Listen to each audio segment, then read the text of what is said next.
إن الحمد لله الذي خلق السماوات والأرض وخلق الجنة والنار الذي هدانا إلى صراط مستقيم والصلاة والسلام على سيد المرسلين وعلى آله وأصحابه أجمعين أما بعد إن الله وملائكته يصلون على النبي يا أيها الذين آمنوا صلوا عليه وسلموا تسليما شكر محبة الشهدور شريفنا اللهم صل على سيدنا ونبينا وشفيعنا وحبيبنا ومولانا محمد صلى الله على آله وصحابه وبارك وسلم اللهم صل على سيدنا ونبينا وشفيعنا وحبيبنا ومولانا محمد صلى الله على آله وصحابه وبارك وسلم উপস্থিত আজকে রহমাতুল লিল আলামিন দোজাহের কান্ডারি শাফাআতুল মুনজামিল ফাতেমা নবীজি সৃষ্টির প্রথম মানব যখন শুধু আল্লাহ ছিল এরপরে আল্লাহ প্রথম যে সৃষ্টি করলেন নূরে মুহাম্মাদী আরশ কুরসি লৌহ কলম সকলের সৃষ্টির প্রথম সৃষ্টি হল আমার নবী মুহাম্মদুর রাসূলুল্লাহ সাল্লাল্লাহু আলাইহি ওয়াসাল্লাম। আজকে এই ঈদে মিলাদুন নবী মাস রবিউল আউয়াল মাস, এই মাসকে কেন্দ্র করে এই মাসের মাধ্যমে মোমেনরা তার দিলে তৃপ্তি পায়, নবীর মহব্বত, নবীর ইশক, নবীর ভালোবাসা বৃদ্ধি পাওয়ার মাস হলো এই রবিউল আউয়াল মাস। বলে আলহামদুলিল্লাহ। আল্লাহ তাবারাক ওয়া তাআলা আমাদেরকে এই পৃথিবীর শ্রেষ্ঠতম জান্নাতের বাগানে আল্লাহ পাক কবুল করেছেন। শুকরিয়া আদায় করি আলহামদুলিল্লাহ। আমাদের প্রধান অতিথি আমাদের মাঝে কয়েক মিনিটের মধ্যেই আসবেন। যেহেতু হুজুরে বলছেন নামাজের পরেই আপনি দুইটি কথা বললে এর ভিতরে হুজুরে চলে আসতেছেন। আজকে আসলে যে আমাদের মাঝে তিনি তাশরীফ আনছেন, যিনি আপনারা জানেন এই বরিশালে ইয়াসিন রহমাতুল্লাহ আলাইহির নাম শুনছেন। আলমী বিদ্যালয়ের প্রথম যার কাতার বরিশালে মরহুম ইয়াসিন রহমাতুল্লাহ আলাইহি, তারই সুযোগ্য পুত্র মরহুম ইনায়েতুর রহমান বেগ সাহেব, তাই কলেজের টুকরো আমাদের মাঝে আসতেছেন। হুজুরের আসলে যে হুজুরের ব্যাপারে হুজুরের যত বড় যত বছর তার চেয়ে বেশি গেছে মক্কা-মদিনা। বলেন আলহামদুলিল্লাহ। আমি একাই তো চলে গেলাম। যখন আমি মদিনা শরীফে, হুজুরের একটা ঘটনা আমি বলতেছি। আমি মদিনা শরীফে রাসূলুল্লাহ সাল্লাল্লাহু আলাইহি ওয়াসাল্লামের রওজা মুবারক জিয়ারত করার পরে উত্তর দিকে আমি মাগরিবের নামাজের বাদে আমি কান্নাকাটি করতেছিলাম। নিচের দেখছি ঠিক রাসূলুল্লাহ রওজার দিকে দেখছি। তখন আমার তো আর সিলসিলার কেউ নাই, আর দুলাভাইয়ের কাছে আমি অনেকদিন এখানে বসে আমি দোয়া চাইছি আপনার জানেন আমরা ধরো মদিনায় যেন যেতে পারি। আমি কাঁদতেছি, নিচের দেখছে হঠাৎ করে দুলাভাইয়ের কণ্ঠের আওয়াজ শুনলাম। কি সাগর পর হুজুর নাকি? দুইবার আমি ডাক শোনার পর দুলাভাই যখন আসার কথা নাই, এরপর উপরে তাকাই দেখি যে দুলাভাই সেটি আমার সামনে দাঁড়ানো আছে। দুলাভাই গেছে তাও আমি জানি না, আমি উঠেই জড়াই দেওয়া কি আপনি আসেন? আমি তো আজকে আপনার কয়েকবার খেয়াল করছি যে দুলাভাই যদি সাথে আসতো তারা অনেক কিছু তো জানতে পারতাম, অনেক কিছু দিতে পারতাম। সে বলে আপনি আছেন কি? আমি বলছি যে আমি আছি একমাত্র আপনাকে যে বারবার বলছি যে আমার জন্য দোয়া করেন, জীবনে ইন্তেকালের আগে কিবারের জন্য হলে যেন নবীজি রওজায় যেন করতে পারি। এই দোয়া আপনি দোয়া করছেন, এই জন্য আমি আসছি।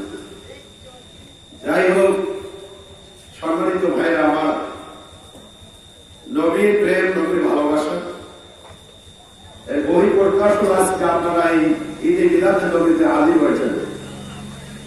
আজকে দুঃখ লাগে আসলে যে অনেক নৈকট্য কথাগুলো আমরা শুনতেছি। আমার এতটুকু জীবনে আমি কোনোদিনও ভাবি নাই যে এই রকমের কিছু কথা আমরা শুনতে পাবো। কিছু নৈক্য মানুষের কিছু নৈক্য ফতোয়া দিয়ে এই সাধারণ মানুষগুলো এখন বলা বলে শুরু করছে যে কোন পথে যাবো। এক হুজুরে কয় এই কথা, আর এক হুজুরে কয় আর কথা। আজীবন কাল যে করেছি এগুলো সব নাকি ভুল। কি বলে কি বলে না বলে? সম্মানিত ভাই আমার, আর একটা কথা, সেটা হচ্ছে এই, যখন একটা লোকে বলে যে তুমি এখন এই নতুন কথা বলতেছ, তোমার বাপ দাদা এরা তো এই আমলগুলো করে গেছে, শুনুন আমার কথা। তখন বলে যে তারা ভুল করছে, আমরা কি ভুল করবো?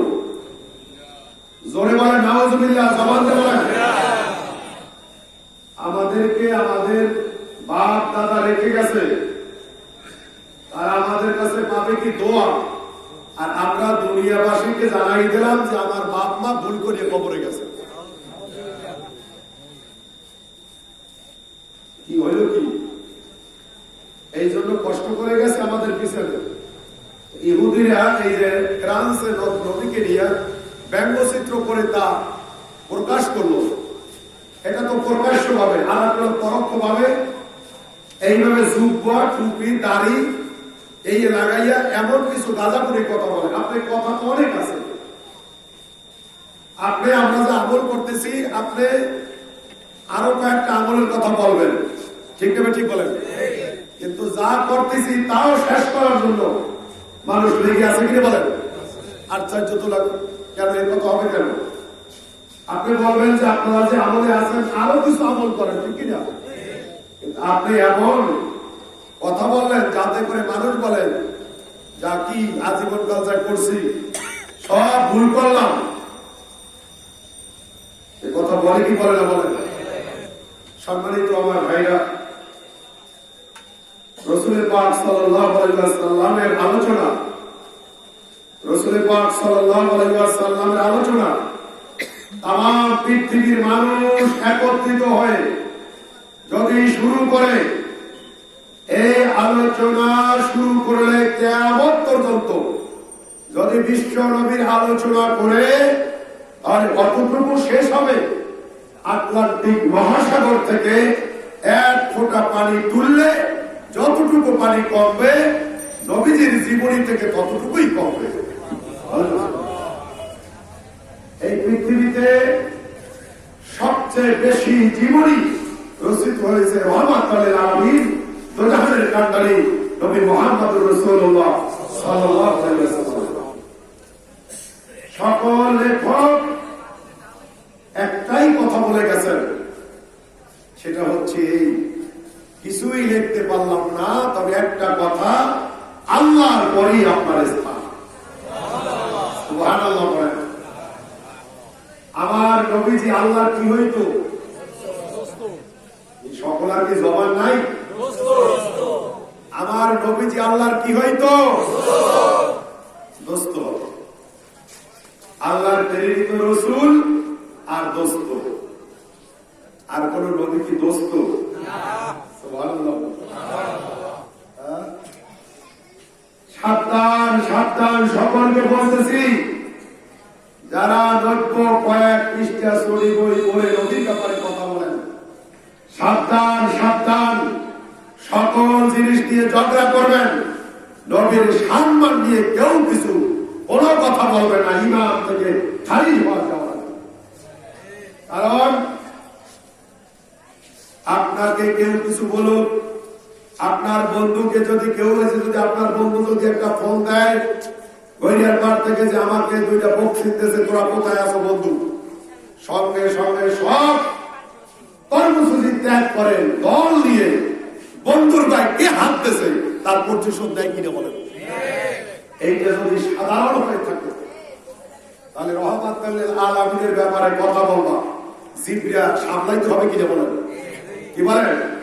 একটা লোক নবীর সম্মান নিয়ে বর্ণনা করে, আর একজনে বলে যে অত বেশি প্রশংসা করা ভালো না। একটা লোক মদিনার দিকে খেয়াল করে, মদিনার দিক খেয়াল করে, মদিনার দিক খেয়াল করে মদিনায় যেতে পারে না। লক্ষ লক্ষ মানুষ মদিনায় গিয়ে নবীজিকে সালাম করে, ঠিক না ঠিক? হাজী সাহেব আছেন হাত জাগান তো কে মদিনায় গেছেন, মদিনায় গেছেন কি হাত জাগান?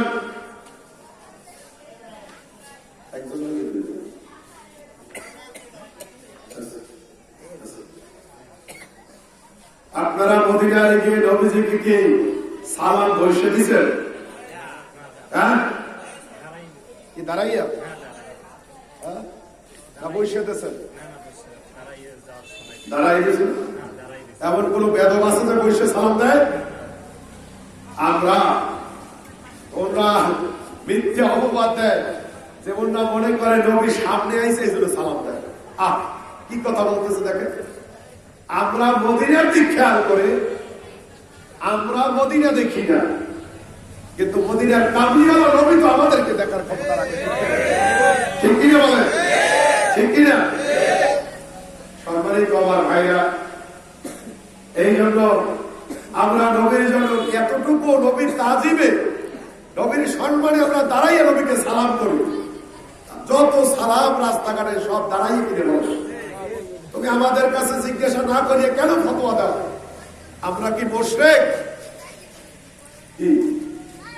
জোরপুরি হুজুরকে মুশরিক? নাউজুবিল্লাহ বলেন। এই দেশ যারা আবাদ করেছে প্রথম কাতারে জোরপুর, দ্বিতীয় কাতারে হলো সারসিনা দরবার। এই দেশে মাদ্রাসায় জোরপুর আলাদা খালি খানকা করেছে আর সরসিনা খানকা করেছে, মাদ্রাসা করেছে। যখন কোন মাদ্রাসা ছিল না, সারসিনা দাদা হুজুর কেন রহমতুল্লাহ আলাইহি এই দেশে মাদ্রাসা করতে বরিশাল বাকেরগঞ্জে 4টে মাদ্রাসা করছেন। আগানা 4,000 করে বেতন দিয়ে সারসিনা দাদা হুজুর বলেন সুবহানাল্লাহ। মাদ্রাসার পথ কে দেখাইল? কোন আউলিয়া কেরাম দেখাইল? আজকে সেই মাদ্রাসায় আমরা অধ্যয়ন করি, সেই মাদ্রাসার শিক্ষক হয়েছি, কিন্তু কাকের বাসায় উকিলের টিম আমরা ইতিহাস বুঝি না। জোনপুর শাখারতালি জোনপুরি আবু বকর সিদ্দিকী রাদিয়াল্লাহু তাআলা আনহু বংশধর, ঠিক কিনা? সিদ্দিক আকবর আবু বকর রাদিয়াল্লাহু তাআলা, কুরকুরা আবু বকর সিদ্দিক আল কুরাইশ রাহমাতুল্লাহ আলাইহি, সারসিনা দাদা হুজুরের তার হাতে বয়া তার 5 জন খলিফা ছিল। কুরকুরা আবু বকর সিদ্দিক রাহমাতুল্লাহ আলাইহি, এর ভিতরে 1 নম্বর ছিলেন বাংলার সারসিনা সাদুদ্দিন রাহমাতুল্লাহ আলাইহি। 5ম নম্বর ছিলেন ডক্টর মোহাম্মদ শহীদুল্লাহ। সম্মানিত আমার ভাইরা, ডক্টর মোহাম্মদ শহীদুল্লাহ 18টা বিষয়ে ডক্টরের নাম করেছে। তার মতো শিক্ষিত লোক কি আসবে? জেনারেল শিক্ষিত লোক আর আসবে? তিনি নিজে নিজে ভাবলেন আমি সকল ভাষায় পণ্ডিত অর্জন করেছি, কিন্তু এর মারিফাতের বিষয়, আধ্যাত্মিক বিষয়ে আমি তো জিরো। সকল দরবারে গেলেন, কোন দরবার তার পছন্দ হলেন না। আপনি ডক্টর মোহাম্মদ শহীদুল্লাহ জীবনী করেন। এরপর তিনি সারসিনে গেলেন দাদা হুজুরের কাছে, বলেন সুবহানাল্লাহ। দাদা হুজুরে বললেন অনেক কথা, যে আপনাকে আমি মুরিদ করবো না, আমি গর্ব দেখাবো না, লন আমার পীরের বাড়ি লন, বলেন সুবহানাল্লাহ। ফুরফুরা লেগে গেলেন। ফুরফুরা বিশ্ব লোকজন নিয়ে বসা আছেন, লোকে দেখা করতেছে, হুজুরে এক নজর তাকাইছে, অন্য দরবারে গেছে, পীর সহ দাঁড়াই গেছে, কিন্তু হুজুরে বসতে বলছে, ওই পিছনে সালাদ আদায় করছে। দাদা হুজুরে বললেন যে বয়াতের জন্য এসেছে, সময় হইল, মাহফিল চলে। দাদা হুজুরের শেষ রাত্রে ফুরফুরার মাহফিলের পরে মাঠে যে তাবারক খাওয়ার পর যে হাতি, ওই হাতিগুলো দেখে জামাই লইয়া মাঠ পরিষ্কার করতেছে রাত্রে।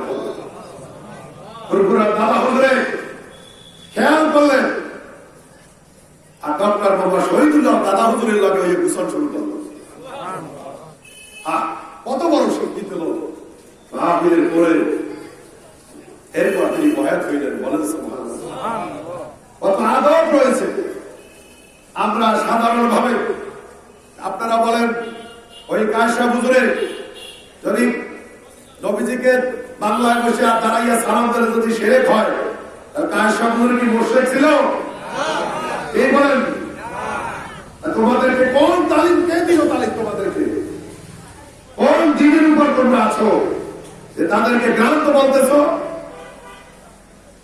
তাদের পাশ মুতুল্য আমরা হই নাই। ঠিক আছে, সাকরমাতের ইসনপুরি আমার কাছে এক লোক 30 যশোরের এক লোক বলেছে, সারসিনা দাদা হুজুরের কারামত আলী ইসনপুরি যশোরে জলসা করে একই বিল্ডিং এ রইলেন। এরপর যখন দোতলা বিল্ডিং, হাজার হাজার বোতল এসে গেছে, এরপর ফুলপুরার হুজুরে এই জলপুরি হুজুরের উপরে বসে ফু দিলেন। এরপর আমার হুজুরে যখন সিঁড়ি দিয়ে নামতেছেন, সারসিনা দাদা হুজুরে আর কারামত আলী জলপুরি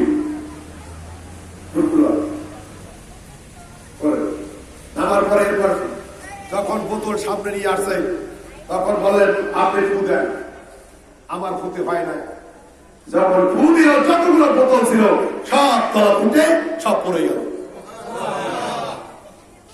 আমার তখন তো ওই যে তৈলাতে যাইতে, তৈলের চাইতে বোতলে ওজন বেশি, বুঝলেন না?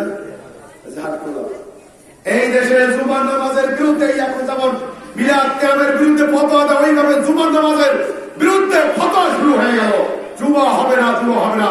সারসিনা দাদা হুজুরকে রহমাতুল্লাহ আলাইহি বলছেন, বাংলা প্রতিটি গ্রামে গ্রামে জুমা তোমরা চালু করে দাও। বলেন সুবহানাল্লাহ।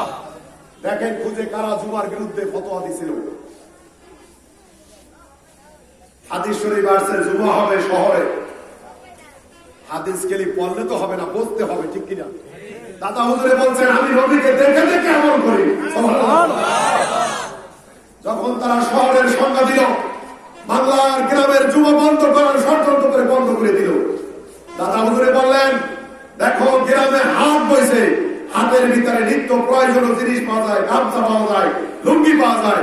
যখন ওই পিঠা সবকিছু যখন ওই কলা পাতায়, ঠিক কিনা, হলির পাতায় আনতো, ঠিক কিনা, ওই সময় বললেন সব কিছু গ্রামগঞ্জে পাওয়া যায় হাটে।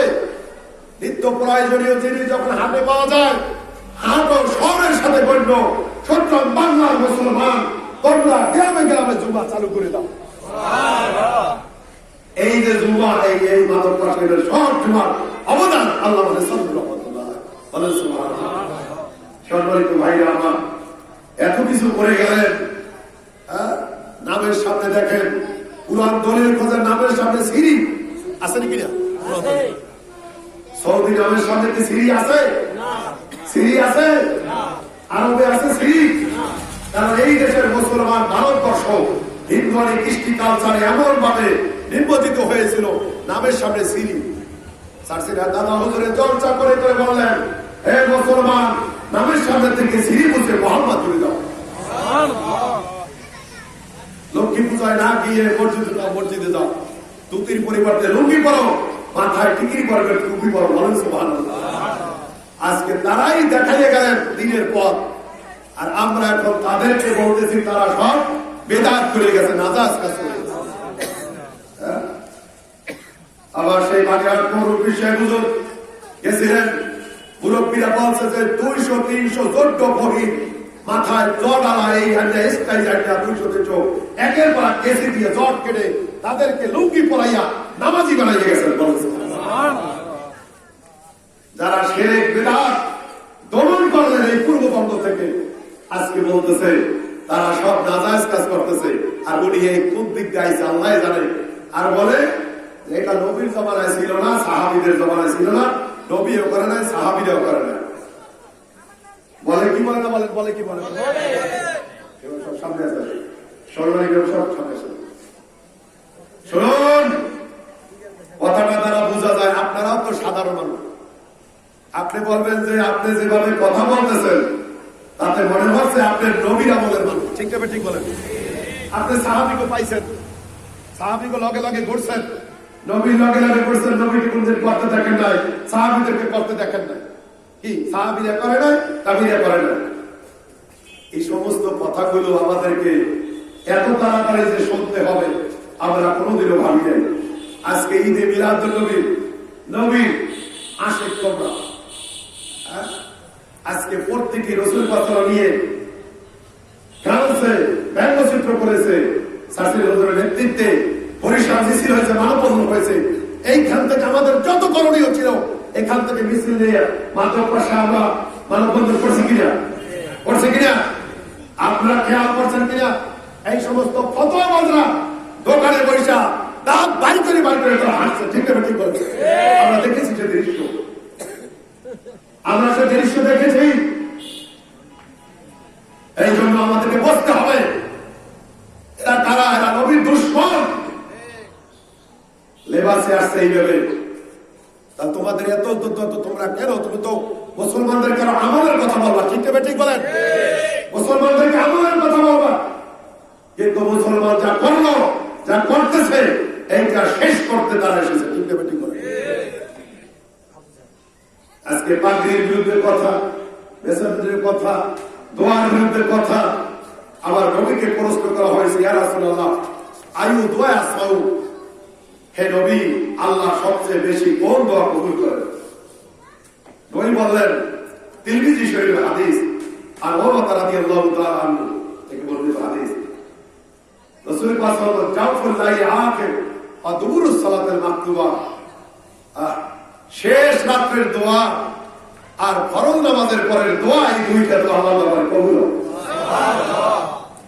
ইহুদিরা চায় আল্লাহর দরবারে আমাদের দোয়াগুলি কবুল হোক? চাই, বলেন চাই? এখন বলতেছে নবী সাহাবীদেরকে নিয়ে একত্রিত হয়ে দোয়া করছে, আর প্রমাণ আছে। আগে বলছে যে না দোয়াই করে এরকম হয়, নামাজের পরে নবী হাত জাগাইছে, সাহাবীরা কি হাত জাগাইছে, আর প্রমাণ আছে। দেখছেন অবস্থা কি? আচ্ছা নবীকে সাহাবীরা অনুসরণ করছে কিরকম?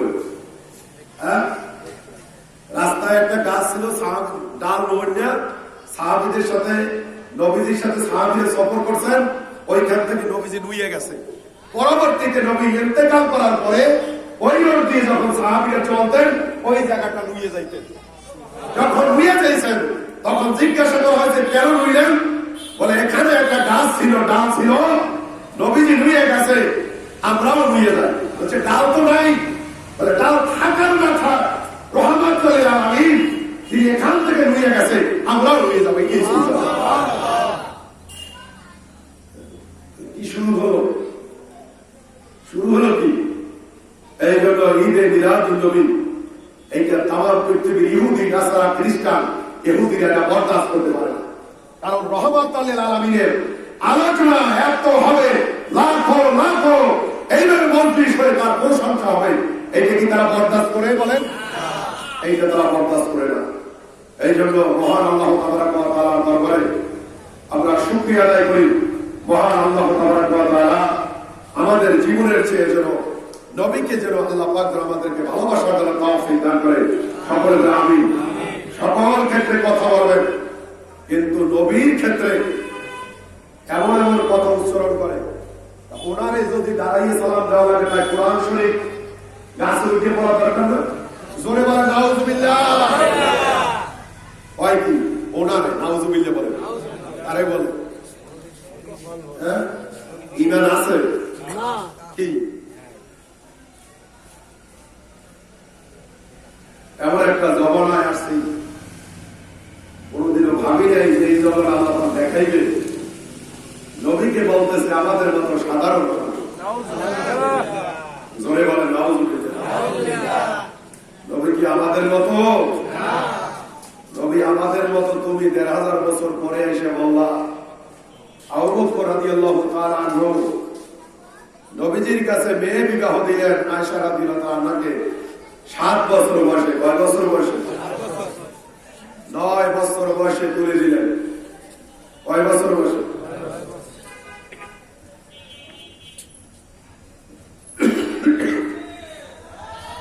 নারায়ে তাকবীর, নারায়ে তাকবীর, নারায়ে তাকবীর।